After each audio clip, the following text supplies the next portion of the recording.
So yeah, I'm just gonna share with you guys a little bit before lunchtime. Line here and everything. For me, like you guys heard, I grew up right down the street in Palo Alto, and growing up, Asian, playing basketball. Now you might see more Asians, but when I was growing up, you didn't really ever see, I was always the only Asian on my team, usually the only Asian on the court.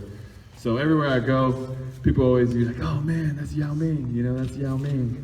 That's all they would say, or go back to China, or all this stuff, right, growing up. So growing up in this area, playing, we play in Sacramento, we play in LA, we go everywhere.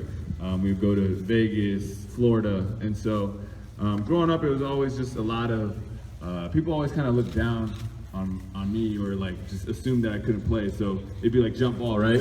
And it'd be me as a point guard, my buddy as a shooting guard, and the other team would be trying to figure out who to guard, and they would always be arguing. They're both the other team always wanted to guard me, because they were just they assumed I couldn't play.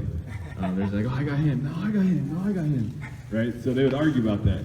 And so it kind of put a chip on my shoulder growing up, and so I always felt like, man, I got to do a little bit extra to prove everybody wrong. And I think as I got older, I wanted to go to Stanford. You guys know where Stanford is, right? Right down the street. And they didn't want me, so I ended up at Harvard. And again, I had that chip on my shoulder, that anger, and so I took the Stanford head coach, I took his picture and I blew it up on my computer. So every day, it was like this big, right? So every day, the only thing I could see, it was his face, because he didn't want me to play for him. And so I ended up at Harvard, and again, it was this chip on my shoulder, playing with anger.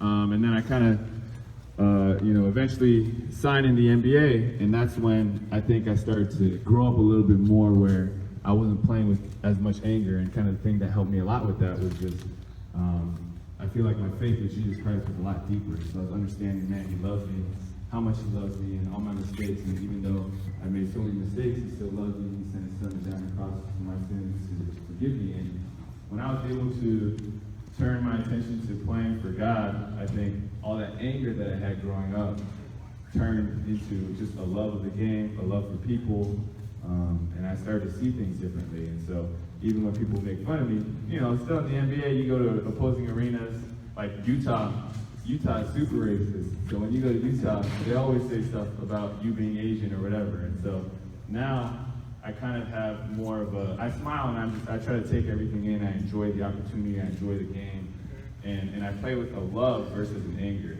And so something I want to encourage you guys with real quick is, you guys are from the area, and sometimes people might say, oh, you're this skin color, or you're a girl, or you're too short, or whatever it might be, right? People, or you're from East Palo Alto, so they'll say, man, you're from East Palo Alto, you'll never be anything. And the one thing I'd always say is, keep dreaming big, right? What do you want to be when you grow up? Me? Basketball player. Basketball player, keep going for it, right?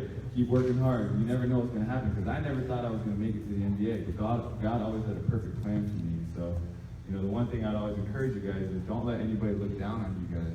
Don't let anybody tell you what you can or can't be, because people always told me too, growing up, and I'm not just talking about people I didn't know. I'm saying my family, not my immediate family, my extended family, people from my church. I had my tutor, my mentor, tell me, hey, you gotta be realistic. You can't play basketball for a living. So I had a lot of people even close to me tell me that. But if you keep working, you keep chasing your dreams, you never know what can happen. And the one thing I would encourage you guys is, don't ever live your life in anger or fear. That's kind of what I did for a while. And so when I started going to church, reading the Bible, praying, it helped me be able to get to a different place where I'm able to play and just enjoy life. Really enjoy life, smile every day. And that's a big reason I want to be here today too.